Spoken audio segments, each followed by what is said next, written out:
me just say this, that my friends, fellow Kenyans, let us brace ourselves for bad news.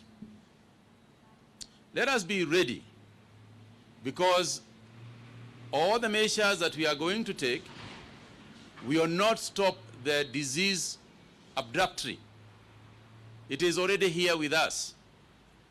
There are two things that are fortunate for us. One is that the disease that Kenyans are getting is very mild. We have been getting very mild infections, and I'm going to ask Dr. Amos to say a little bit about that. As you can tell, the mortality rate for us has been quite low, but this is no reason for us to be relaxed at all. As we said earlier, we are praying and hoping for the best. But clearly, we must also prepare for the worst.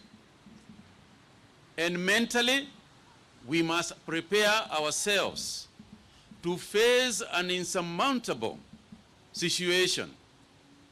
We must all work together. As I said last week, we are akin to a boat that is sailing towards a massive storm. And we must brace ourselves and be ready mentally. When you go to quarantine, it is very challenging. It is mentally straining. And we are having issues with people who are in quarantine facilities. It is not convenient at all. And my apologies to them for all the inconveniences that they are going through. But it is necessary. So, my fellow Kenyans, we must brace ourselves, mentally be prepared to face a situation that we haven't faced before. But I also know another thing.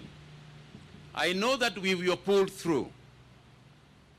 I know that we are working together. I have seen effort from quarters that we would never expect. I have seen support from all over. And I have seen people helping each other. That is the way we are going to overcome it.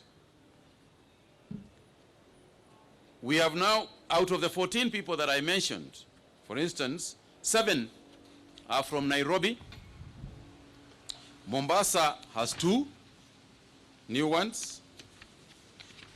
Machakos has 1. Kisii has 1. Kiambu has 1. And Mandera has 2 cases. And the 2 reported cases from Mandera is a recent travel from Mombasa County. That explains why the decision by the president was taken yesterday to close some of the areas where we feel people moving into and out of are causing further spread of the virus.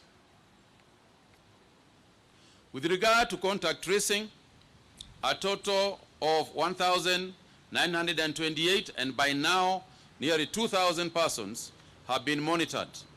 We have increased our capacity and our ability to monitor these persons and trace these people.